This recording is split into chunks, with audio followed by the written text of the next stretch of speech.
Unbroken, the podcast with Madeline Black, healing through storytelling.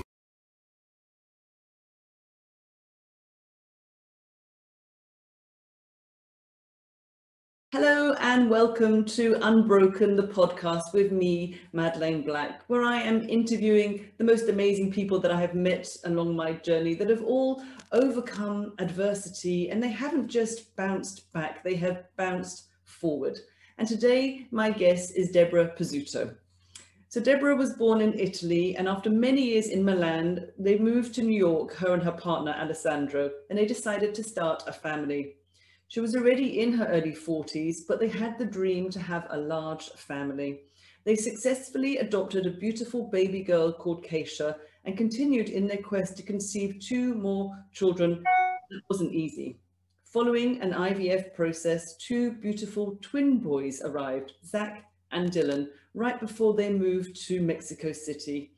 They were both at the top of their game professionally and personally, and very busy bottle feeding the children and changing lots of nappies. They discovered that Zach and Dylan had been born profoundly deaf. The news came as a complete shock. During a move to a new country and a change of job, it really caught them in a very delicate moment in their life. Knocked off balance, they had to significantly adapt their lives and find within them the strength of the world to give their kids the chance to reach their potential despite their hearing disability. Deborah now works as a transformational coach, and she recently self-published her memoir, which is called Listen. So welcome, Deborah. Lovely to have you on the show. Nice to meet you, Madeline. Thank you very much. You're welcome. So the first question I would like to ask you is, what does the word unbroken mean to you? For me, the problem was my life was not very easy. It was like everything was falling apart. Particularly when I discovered about Zach and Dylan. But then I found the strength to move on, to move forward, and to change everything. Yes. I tried to look at the problems in a different way. You did, and I have read your book, Listen, and it is remarkable, your journey. But what exactly does unbroken mean to you then? You can have a big problem in your life, but you can overcome it with a different mindset. Yes, and you really did. So before you had Zach and Dylan, you decided to go down the adoption route rather than try to have a baby naturally. Why was adoption important to you? It was very important. It was a dream that me and Alessandro had since the beginning. When we met each other, we said we would like to have to adopt a child. It was a dream because we believe that doesn't matter the genetic link to connection with the parents. Is more is how you can be a parent. And we tried everything to adopt in the US, even if we were not at that moment American citizenship, but we had the visa, so we could adopt. So for me, it was a dream. It was not just to help a child, it was really a dream for us, because for the adoption, you need to do if you really believe that the connection is not necessarily the most important thing, the genetic connection, but is the dream to become a parent. So I love Keisha as I love Zach and Dylan in the same exactly way. And reading your book, she just seemed a very grounded, centered little, even as a baby, very, very together, very just quite a chilled young girl. Yes, Keisha was, we adopted from the hospital, actually from the foster family. So she spent 1 month in the with the foster family, because in US, in the state of New York, you have 1 month as a birth mother to change your mind. So as adopted parents, you have to wait 1 month. And that must be so hard to wait, just worrying that she's going to change her mind. Exactly. Which is her right, but that must be terrifying to wait when you're desperately waiting to adopt a child. Very difficult, because you're always scared that they can change their mind, and because you know already everything about the child, and you feel you can feel really destroyed. And it happened to many parents. And so after you adopted Keisha successfully, you tried to conceive naturally, but it didn't work. So you went through the IVF process, but it was, I can't believe that you just continued and continued and continued, because it was exhausting. You were at the clinics at 7, 8 in the morning, being injected, going to work. Yeah. What was the process like for you as a woman to go through IVF? For a woman is really a tough moment, really tough moment, for two reasons. One, because of emotional. Every time to go there and meet the same women every morning, and sometimes you see that some leave and you stay there. So it means that in your case, you need to try more and more and more. But you don't know if they're leaving because they've been successful, or they're leaving because they've given up. Exactly. You don't even know this. And sometimes you find women crying. It's very emotional. And the other side is the hormones. So when you get all the hormones that I was having in that moment, even the emotional is overwhelming. And also your social life is not the same, because every day I had to injection at 8 o'clock in the evening. I couldn't go out with the friends. I couldn't have a normal life, because I had to be sure to do the injection at 7 or at 8 o'clock. Yeah, I didn't really know so much about IVF. I've been fortunate. I've conceived my 3 daughters naturally, but it really opened my eyes to, they just turn you into a hormone factory. Really, you're just pumping yourself into a hormone factory to make your body as prime as possible. Exactly. And your life becomes the life of the hospital. This room where I described the room where I was going with the red chairs, it was in my mind every morning. When I was going inside this room, I was feeling my heart beating so fast. You never know what they're going to tell you. And so you decided to do one more time, but you went with an egg donor because you felt that you were getting older and you weren't going to successfully conceive through IVF. So you had an egg donor to have Zach and Dylan, which obviously were born. But you discovered quite quickly that they were both born profoundly deaf. What was that like in that moment when you discovered that? It was a nightmare. That day, Alessandro was traveling. I was completely alone, and we discovered that they didn't pass the test the day that they were born. And they kind of said, don't worry, it's quite normal, it's okay. They kept reassuring you, but actually as time went on, that wasn't the case. No, in 2 weeks, I went to the hospital, but honestly, Madeleine, I was sure that it was a mistake, because I said, I can't believe this, because it never happened, and I didn't know anything about deafness. Then when I entered to the audiology department, they told me, Deborah, we are sorry, but the kids are both born deaf, profoundly deaf. I saw a wall in front of myself, like, how can I climb this now? What can I do now? But I was very lucky, because the audiologist showed me immediately a video of a girl who was laughing and singing and dancing. And she told me, if you follow all the suggestion of the doctors, your kids will be fine. So why was it so important to you that they became part of the hearing world? Well, it was important because we are a hearing family. So for me was the point, how can we live knowing that our children will not listen my voice, will not listen that I'm gonna tell them I love you, everything. And for me, because our world is a sound world, so it was very difficult for me to imagine myself in a world that was just silence in that moment, because I didn't know anything about the deafness. And then once you made the decision you wanted them into the hearing world, that sent you on this massive journey of cochlear implants and the AVT and all the therapy. Can you explain to people, because I really educated me, I didn't know much about cochlear implants. I didn't know that if you're born profoundly deaf, with the right therapy, you can hear. So it was extraordinary journey that you've been on. How does it work? Yeah. Well, the day that I discovered about them, I didn't know that I was stepping in a world that is amazing, the world of diversity, which is a world where whatever you choose, words or sign, anything you choose in your life for your children or for yourself will be amazing. I didn't know because I was not ready for this. It was very tough for us because it was therapy and check the cochlear and check that everything was going well. And you are always scared that you go back in a situation where everything is not going well. And they were so I was scared. Old, weren't they, when they had the implants put in? They were very little.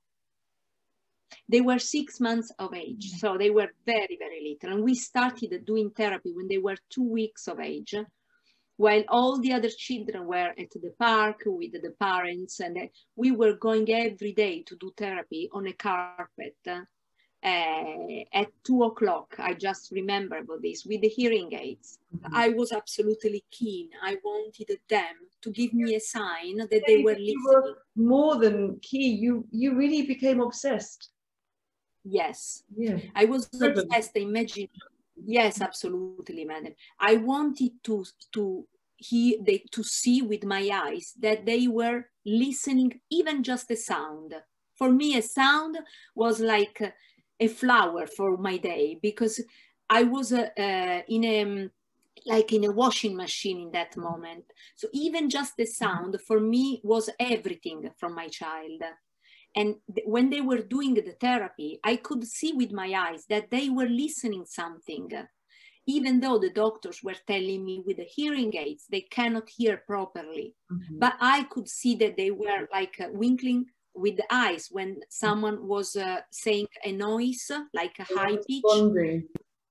Yes, so for me, that was amazing. What really shocked me in the book was other people's judgments. When they found out that the boys were born deaf, you know, they asked you things like, well, why didn't you get an abortion? And why did you carry on? How do you deal with the judgments from other people? It was very tough, Madeleine. We received a call from a friend who told us, why you didn't do the check before so you could do the abortion? They said, abortion? They were alive. They were not perfect as we all think need to be perfect, but they were perfect, because diversity doesn't mean that you don't need to live. You can live, but in a different way. And we love the diversity. So we were really shocked. Most of the people were telling us, oh, poor guys, how can you do now? So we were feeling even deeper and deeper in our life, because we said, why they have pain for us? They should give us the strength, not pain.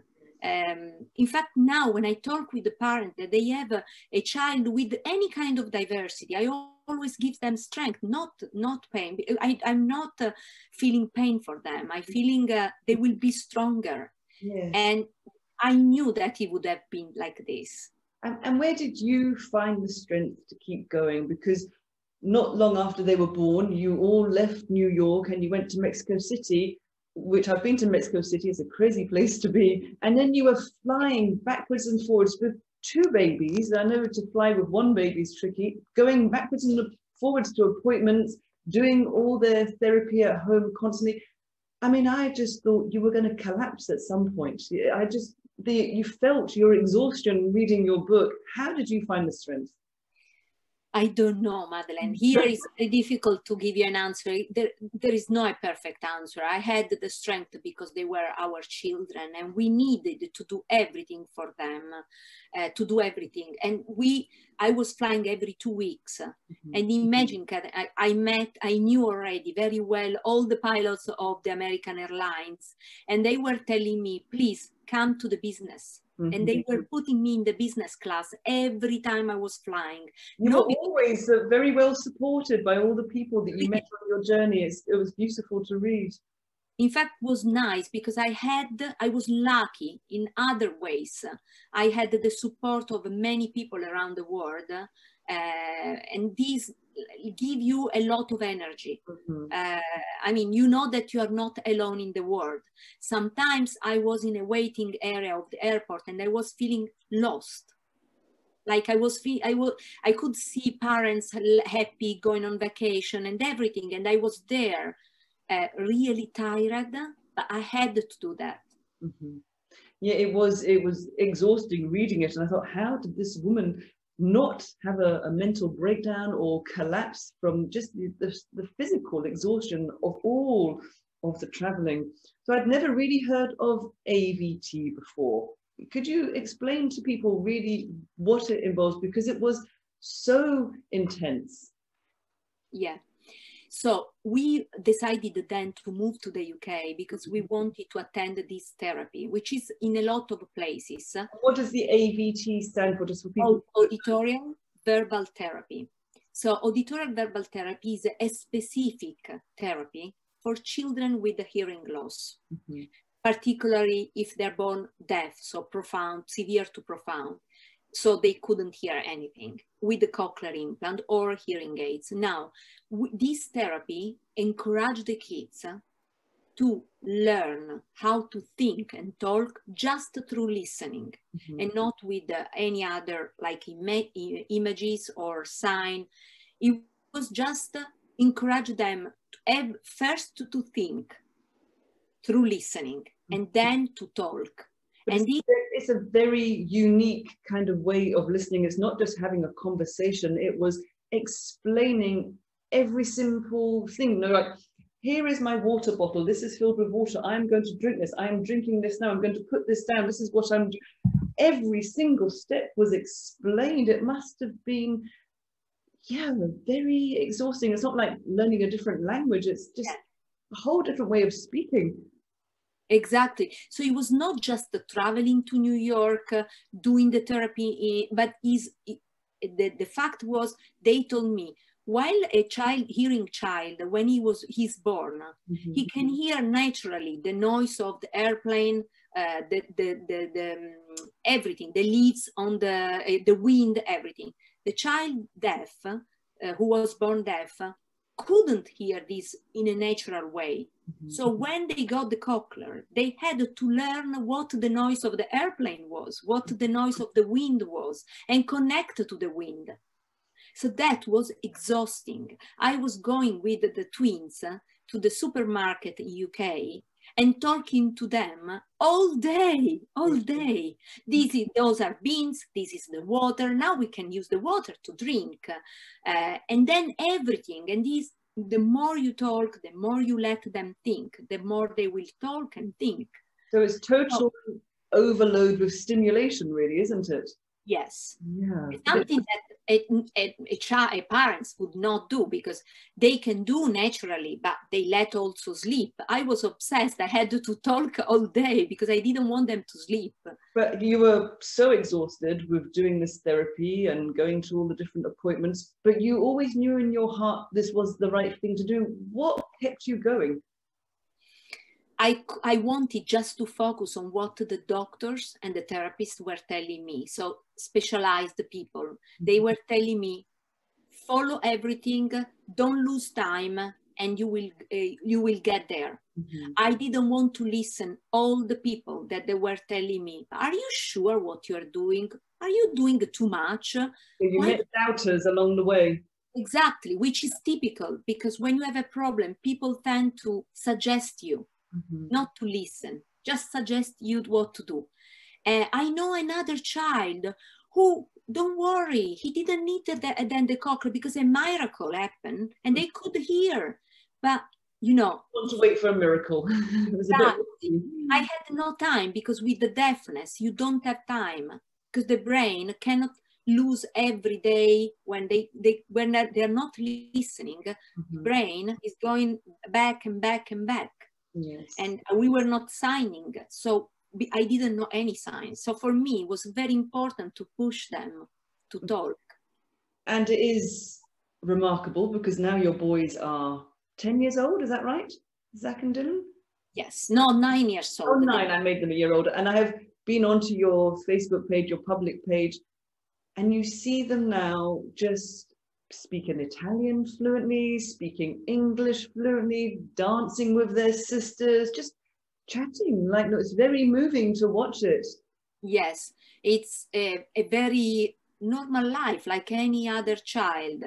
And they are very happy boys. They have a lot of friends. But the most important thing, Madeleine, they're very proud of their diversity. Yes, and you see them. There's one video, it's beautiful. They take off their cochlear and they go, I can't hear now, and I can hear now. So they're very okay with, I guess for them, that's just they're normal, isn't it?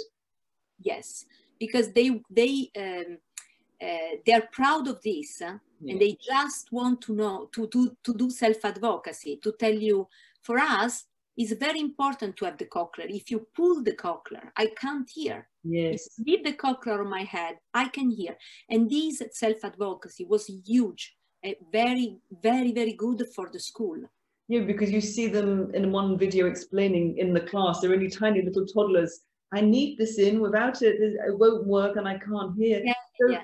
They went to a mainstream school. They didn't go to a school for deaf children. No. That was important to you as well.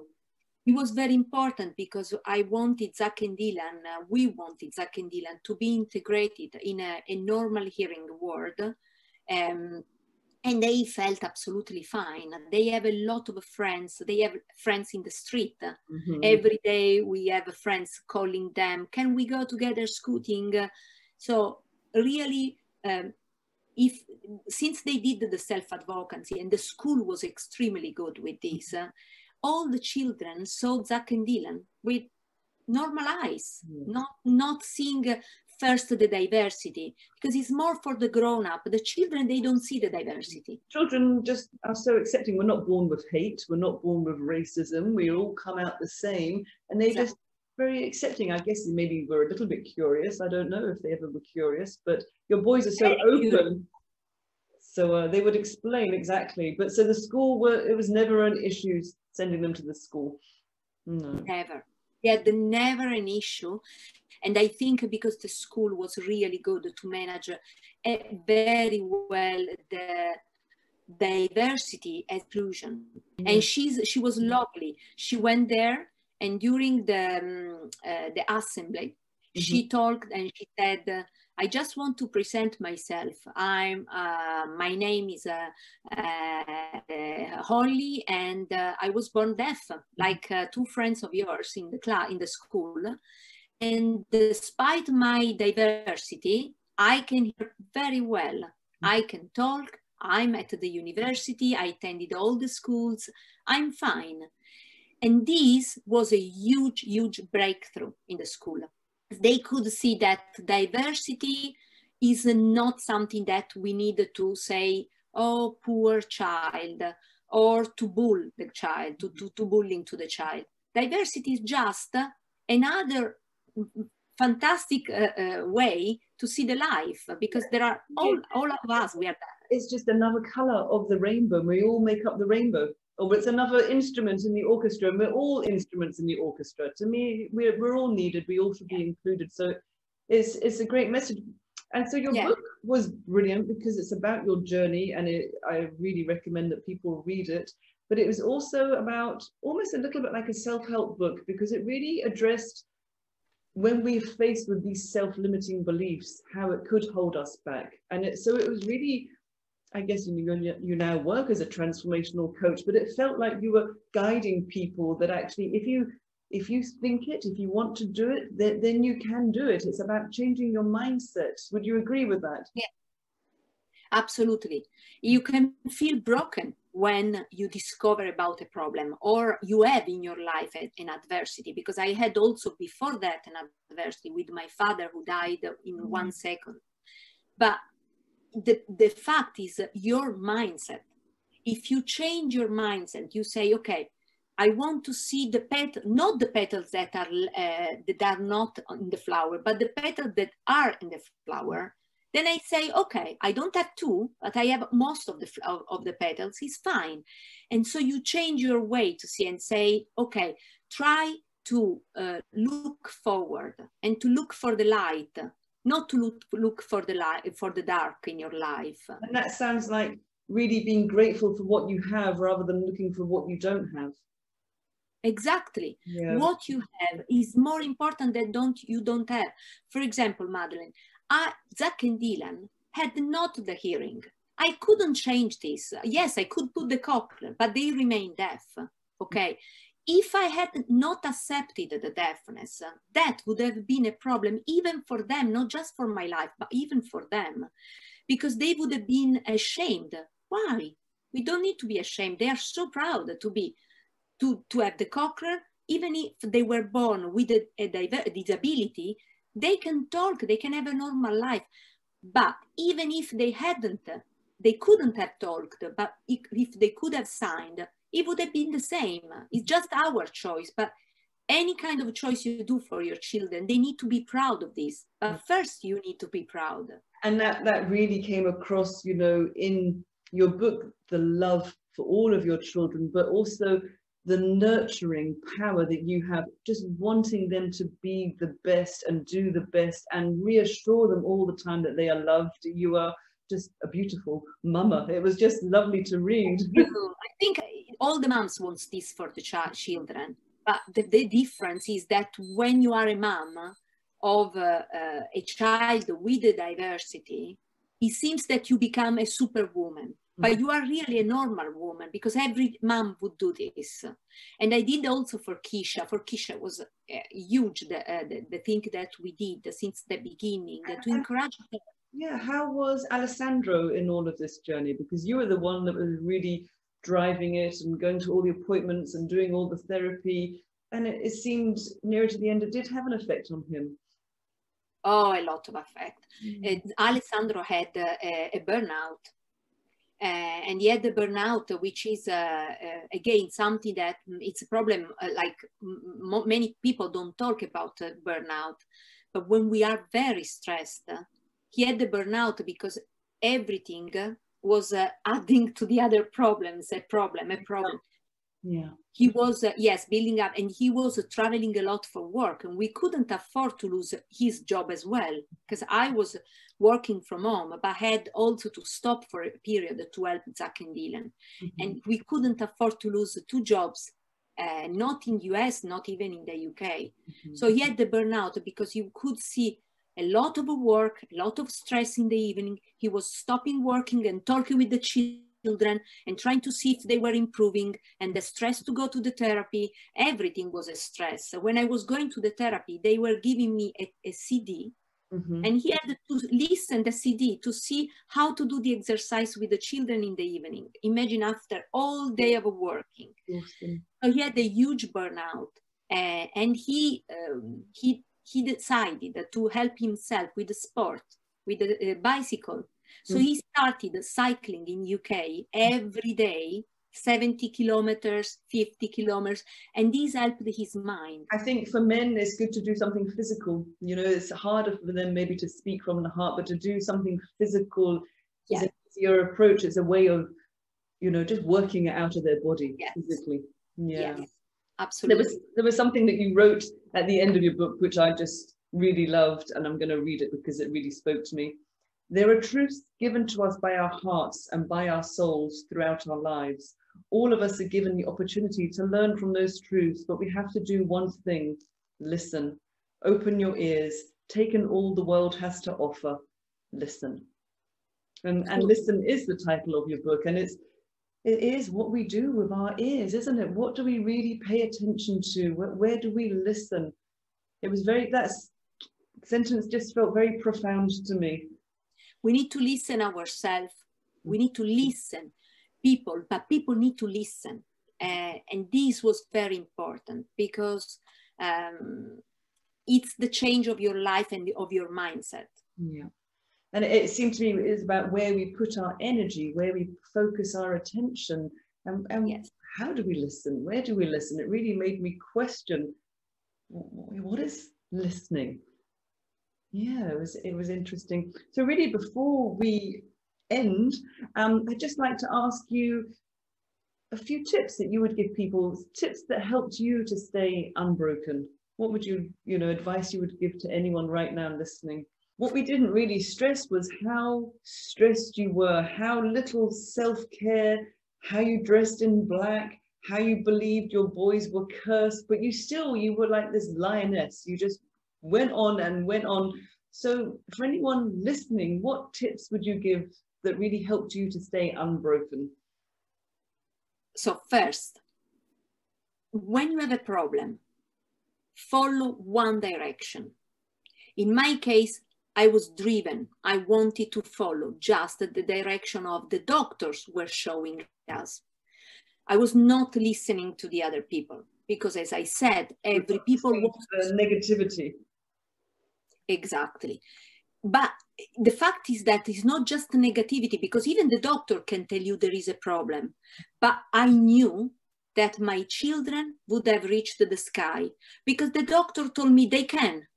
So already can, for me, was to be driven. Mm-hmm. And I knew they could have done. But even if the doctor would have told me they can reach the clouds, not really very high, but I would have tried to reach the sky because I was really driven to give them the best life. Mm-hmm. Second, I decided to surround ourselves with positive people, because the 5 people that surround you makes your average.